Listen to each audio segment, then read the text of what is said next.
setiap hari bukber di luar. Aku pernah beberapa bukber gitu ya. Ya kan sekarang nongkrong itu di kafe.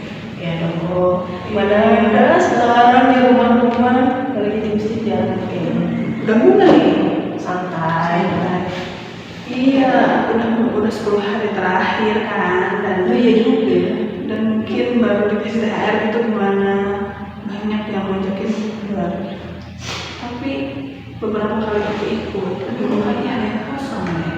Kok bisa? Padahal kan rame-rame. Gak tahu, kayak yang ngerasa nggak tenang aja. Ya tahu-tahu dompet habis gitu. Nah, biasanya Gitu. Karena biasanya mungkin kayak gini. Ketika aku bukber itu memang ya kalau ngambil manfaat silaturahim, terus manfaat kita tuh bisa ngobrol sama teman-teman. Cuman aku nggak enak deh ketika bukber itu jadi ninggalin waktu sholat. Oh, Ngobrolin gibah dan sebagainya. itu kerjaan perempuan nggak sih? Mana-mana. Ya Allah. Iya, aku jadinya merasa kosong di sana. Entah mungkin karena aku udah pensiun. Jadi, tapi rasa ini tuh ada ketika sekarang. Dulu biasa aja. Aku sama teman-teman dan sebagainya. Tapi sekarang ngerasa, kenapa ya? Seperti nggak sesuai dengan pemikiranku sih. Gak semua bukber kayak gini. Ada juga mungkin bisa mengisi dengan hal yang bermanfaat.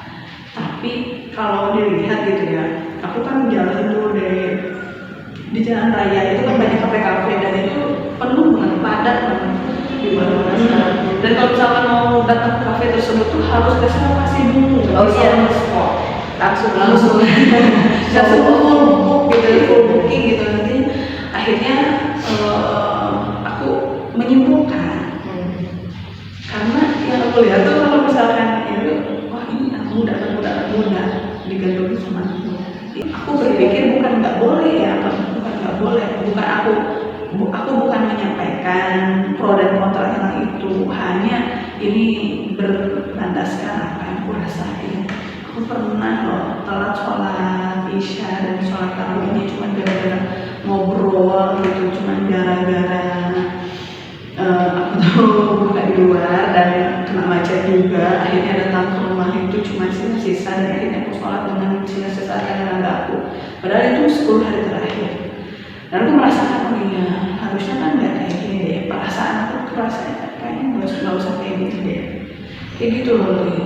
Aku rasain itu sama nggak sama yang rasain. Tapi memang benar sih, apa ya? Kalau tentang perasaan kayak gitu, emang semenjak ngaji nih. Dulu sedikit ke belakang dulu, memang dulu juga aku termasuk yang aktif di mana-mana gitu. Terus kalau soal teman itu kayaknya nomor 1. Jadi kalau ngajak jadi kalau ngajak teman misalnya aku tuh paling nggak bisa nolak. Jadi Kalau ada traktir gitu. oh iya jelas. Sakit. Ya kayaknya bilang enggak itu kayaknya susah deh. Jadi aku nyamperin juga kan dan memang apa ya, pada saat itu ternyata bukan isya aja yang kelewat atau tarawih aja yang kelewat. Kalau isya tuh mungkin waktunya panjang ya, tapi ternyata pada waktu itu ya Allah maafkan aku ya, maghrib pun kelewat. Jadi sulit banget. Jadi kayak harusnya kan ini uzurnya apa sih? Padahal kan hanya bukber, ngobrol, makan bareng gitu. Terus kadang kita kafe-kafe kayak gitu kan musolanya kecil ya. Musolanya kecil cuma buat berdua gitu. Jadi antri aja daripada antri pagi. Padahal nanti di rumah padahal kan di zaman kosor itu kan ada aturannya gitu kan, ketentuannya. Nggak hal karena bukber tiba-tiba langsung di jamak gitu kan. Nah itu aku pernah ngerasain di situ. Yang itu emang setelah mulai ngaji tuh kayak perasaannya gelisah sih. Kayak kalau tadi kan kosong ya tadi. Kalau aku malah gelisahnya tuh kayak ini bener nih, ini sesuai yang kalau kasih gak ya atau gimana ya? Terus sih, sama sih. Apalagi ya tadi benar, enggak kebanyakan Gen Z sekarang. Aku lihat sih aktivitasnya itu memang tidak, sekali lagi tidak dipukul rata ya. Hanya saja kebanyakan mungkin secara umum gitu ya, Gen Z itu memang suatu masa ya, disebut masa generasi yang banyak istilahnya. Dan kalau dilihat dari fakta sekarang itu sejauh mana sih Gen Z itu memaksimalkan potensi mereka, ternyata kalau di bulan puasa kali ini justru Gen Z itu lebih tertarik kepada hal-hal yang menghibur, karena mungkin bisa jadi beban mental mereka itu semakin berat. Belum lagi di tengah kesulitan lapangan kerja dan minimnya ilmu yang mereka dapat. Padahal sebetulnya kalau mereka ingin bisa mengakses itu dengan mudah gitu ya. Hanya saja karena banyak terdistraksi, jadi mereka itu hanya berminat gitu ya di ranah hiburan, jadi sesuatu yang menyenangkan. Itu sih yang aku pandang selama ini. Tapi ada juga sebetulnya Gen Z yang memang mengoptimalkan, hanya saja itu presentasinya sedikit daripada Gen Z.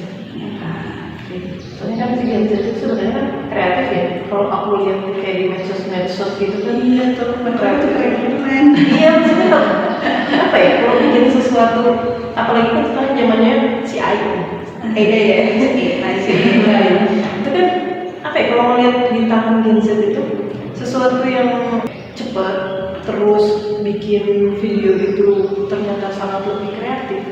Tapi di sisi lain juga, ya itu tadi ya, berarti kayak ada beban mental yang mereka tuh ingin keluar dari sana. Tapi mau gimana lagi, yang tersedia tuh kebanyakan hiburan. Jadi mereka akhirnya banyak yang masuk ke ranah hiburan. Tapi gitu ya, ada juga sebetulnya Gen Z yang memang sudah terbangun secara pemikirannya gitu ya.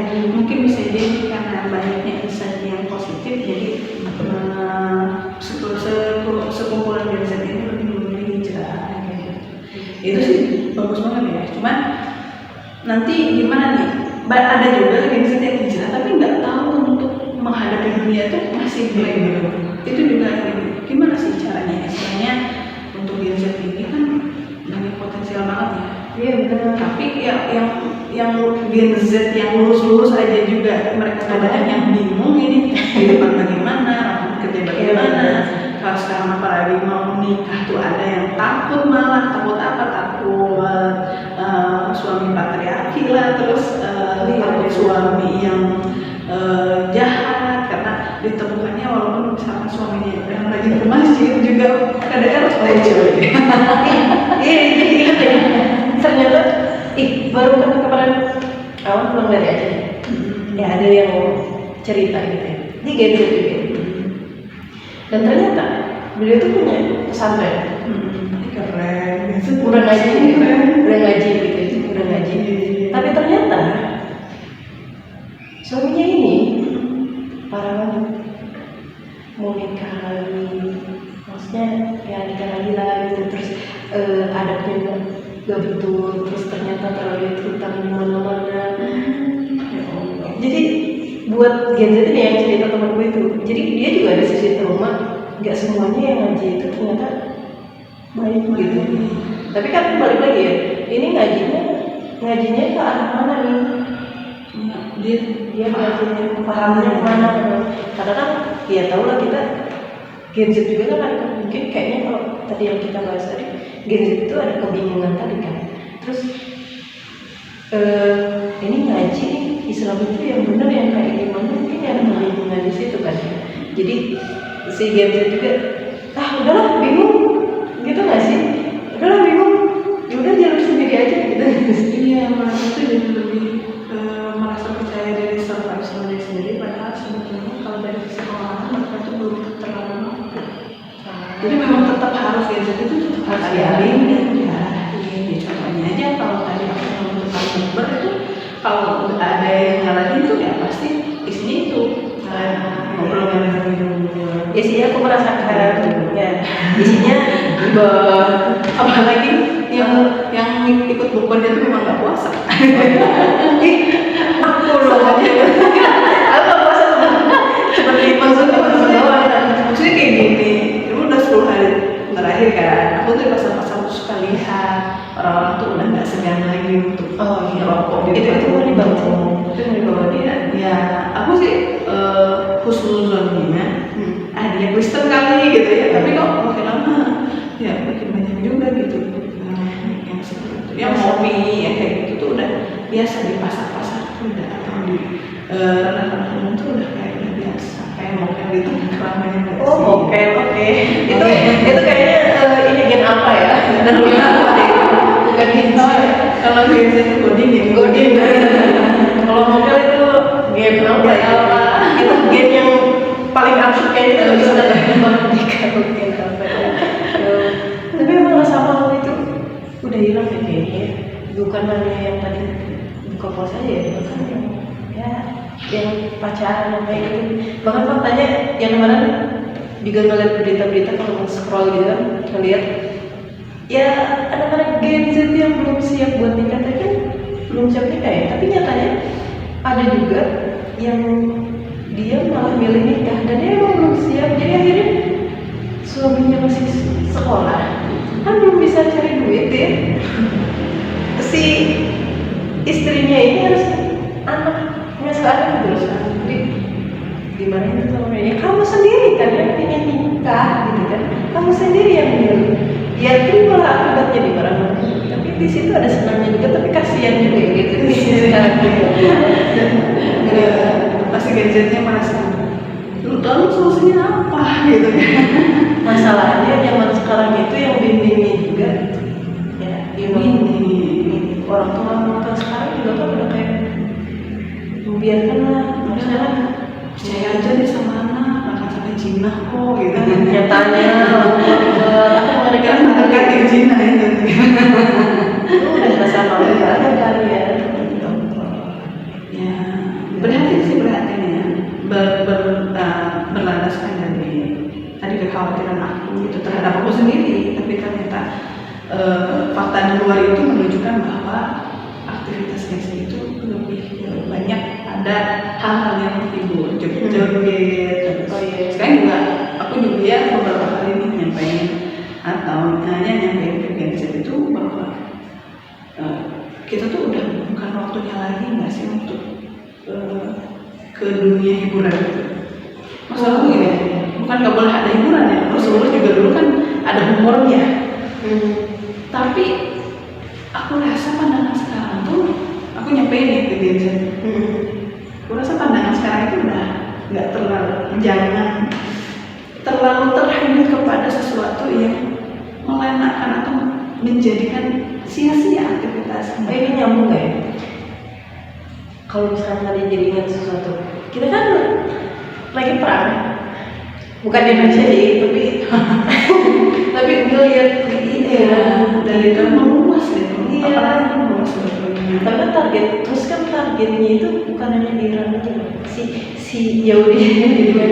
Targetnya ingin menguasai Jazirah Arab, kalau untuk Great Israel ya. Israel Raya. Nah, emang sih Gen Z itu harusnya nggak gitu sih. Bisa loh sebetulnya dipamerkan kepada potensi itu, kepada antusiasme kepada atau mungkin bisa dibilang perpolitikan kan itu ya. Bisa kok. Bahkan dulu para pemuda di zaman Rasul itu disibukkan dengan hal yang berpolitik itu. Karena memang Rasul itu melakukan ekspansi ke luar negeri, keluar Madinah gitu ya, dan itu Rasul lakukan. Kemudian setelah Rasul wafat dijalani lagi sama Abu Bakar dan Umar, Utsman gitu. Jadi enggak lalu setelah Nabi Muhammad wafat lalu ekspansi itu terhenti, tapi kan dakwah itu diteruskan sama setelahnya Khulafaur Rasyidin. Ya berarti sebetulnya kita juga bisa gitu ya, bisa sebetulnya mengalihkan fokus kita itu kepada suatu hal yang bermanfaat yang bisa mengubah kehidupan ini. Tapi mengubah kehidupan ini itu perlu strategi politik. Nggak bisa ngomong anti politik, nggak bisa menurut aku, nggak bisa. Menurut kita Gen Z sekarang nggaknya ke situ nggak sih? Gen Z sekarang kalau yang kata perhatiin sebenarnya Mungkin ada ya, cuma lagi-lagi aku nemuinnya cuma sedikit sih. Gen Z. Padahal kita mengharap kepada mereka semua gitu ya untuk meneruskan kehidupan ini, kehidupan bernegara ini. Ya mau gimana tuh sebetulnya kita nonton gini aja tuh perpolitikan. Belum lagi kita kembali ujian ITE dan lain sebagainya kan. Gitu. Dan ini seharusnya juga jadi perhatian Gen Z selaku masa yang terbentuk saat ini. Gitu. Harusnya nggak ke situ ya. Harusnya Gen Z itu udah mulai kayak sadar dong, ini tuh kita lagi dimainin nih gitu, maksudnya tuh udah nggak apa namanya, ya Allah gitu, maksudnya tuh Gen Z tuh udah banyak yang nggak terlalu diperhatiin, terus kayak dilepas gitu kan, terus banyak aturan-aturan tapi yang nggak sinkron dengan realitanya. Yang kayak kemarin aja kan ya yang kameranya apa minyak kan gara-gara perang kemarin kan, perang Iran sama Israel kan, saat Hormuz kan ditutup tuh, terus minyak ke Indonesia tuh cuma hanya bertahan 20 hari. Gen Z ya. Terus kan sebagian Gen Z itu cara pandangnya gimana ya? Ada sih bermacam-macam sih.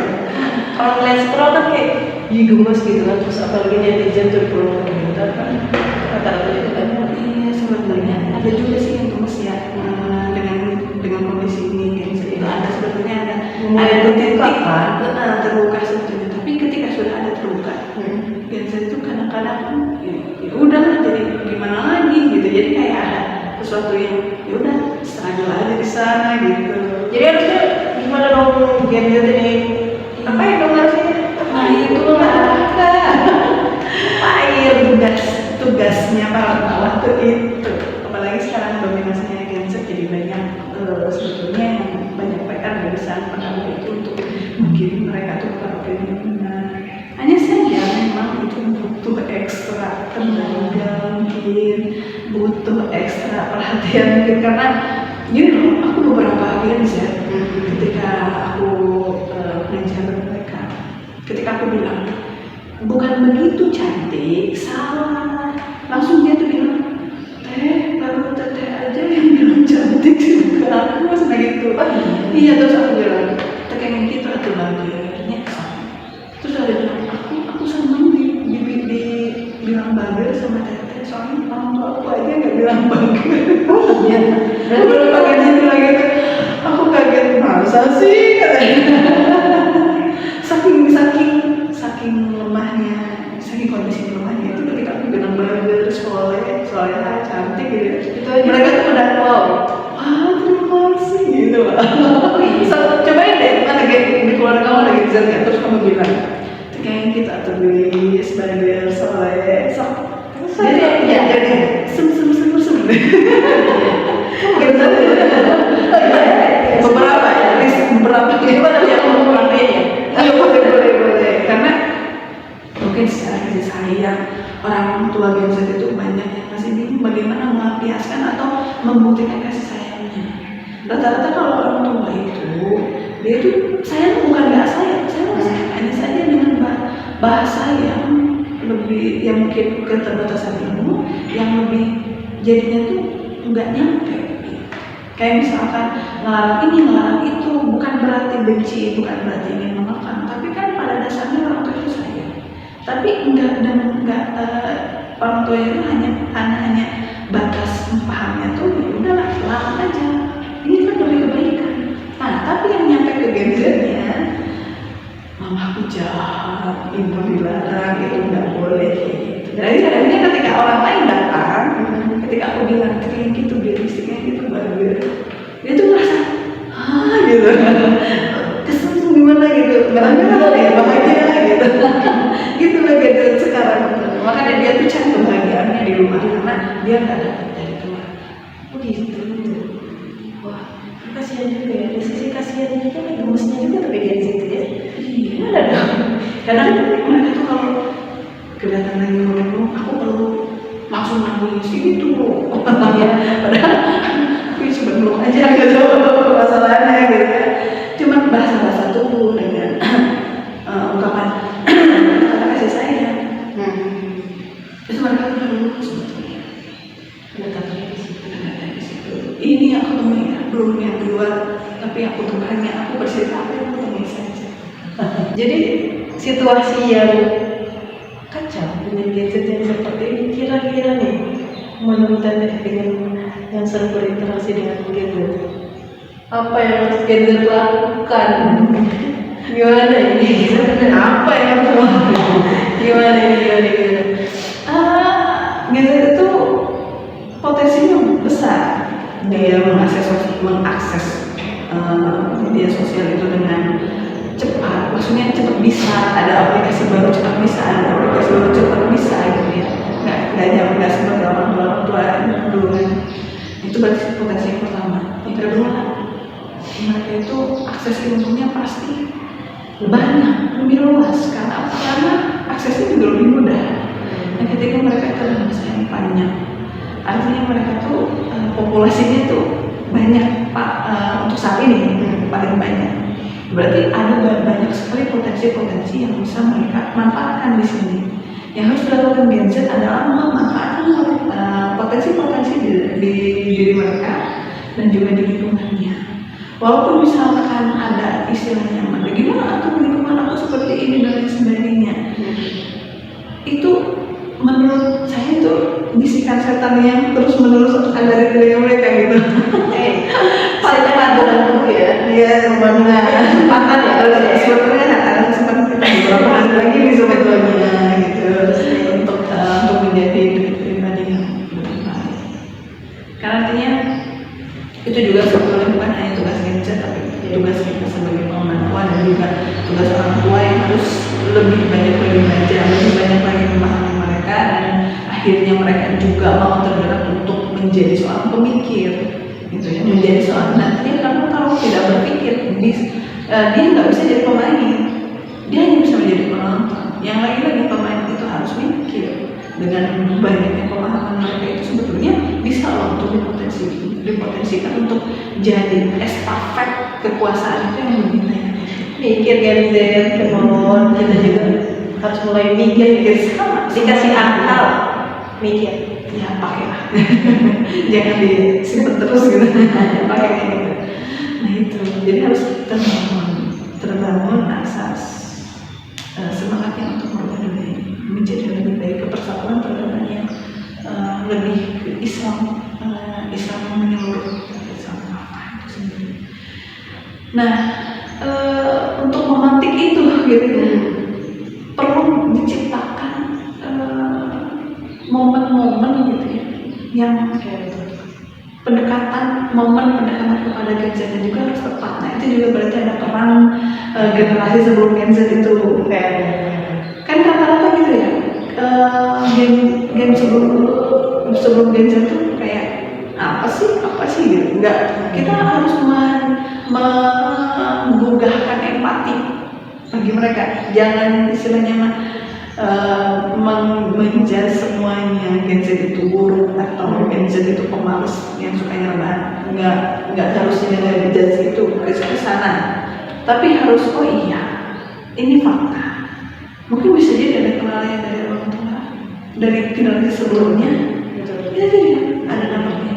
Jadi benar-benar harus kita tuh introspeksi diri masing-masing dan masih ada waktu untuk memperbaikinya. Karena banyak juga Gen Z yang bisa untuk hijrah lain. Gen Z itu kreatif, Gen Z itu punya kreatif yang besar ya.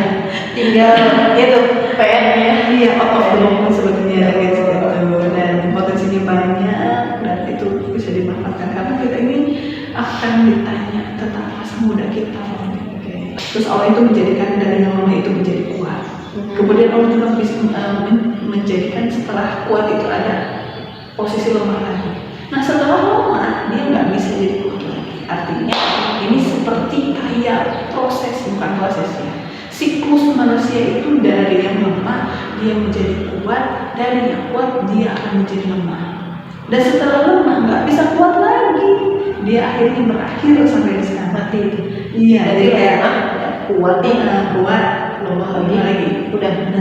Gen Z itu ada di posisi kuat, yang dia nantinya akan menuju lemah. Gitu. Gen Z, nilai gitu ya, milenial itu ada di posisi dimana dia itu di posisinya tuh kuat. Sekarang tuh ya. Sekarang. Nah, potensi yang bisa kita gali adalah ketika kita dalam masa-masa kuat. Nah, nanti kenapa kita nggak boleh dinanti-nanti nih? Dari potensi ini kita tuh nggak boleh dinanti-nanti itu karena setelah kuat ini lemah, nggak bisa jadi kuat lagi. Ya ini sudah lemah, sudah berakhir gitu. Harus nunggu generasi selanjutnya kalau Jadi mau membangkitin. Nah, kalau mau ngebangkitin sebuah peradaban ya kita harus ketika kondisi kita udah mulai lemah, kita harus muatin lagi ke bawah-bawah. Lama lagi. Mending perubahan itu ada di diri kita deh. Pastikan perubahan itu ada di diri kita. Gen milenial, Gen Z atau misalkan mungkin yang alfa awal. Tapi mereka masih absurd deh kayaknya. Bener ada yang mereka terbuat dari tanda sengketa. Tapi emang loh, jadi aku kadang kebawa sama keabsurdannya dia. Iya, itu dia. Makanya kenapa harus sekarang banget nih anjir gitu. Apalagi ini posisinya lagi kayak gini ya. Iya. Udah kelihatan dampaknya, kerusakan, terus perannya kayak gimana itu. Gen Z prediksi akan makin luas. Jadi harus siap aja Gen Z di seluruh dunia ini harus siap aja dengan tantangan sana. Mumpung tadi ya masa kuat. Yang nggak bisa lagi diulang. Itu benar. Tanda kutip banget itu nggak bisa lagi diulang. Iya, mati. Udah ini. Udah mati. Udah sampai program. Bahas kesan. Iya, insya Allah. Mungkin itu ya, nanti next kita ngobrol-ngobrol di obrolan masyarakat. Obrolan apapun kita bahas. Doa aja kita bahas. Oke, Jadi semangat ya Gen Z, buat para Gen Z. keluarkan potensimu di masa kuat ini. Ya tapi sekarang Baik, sekarang. Oke, thanks you, bye.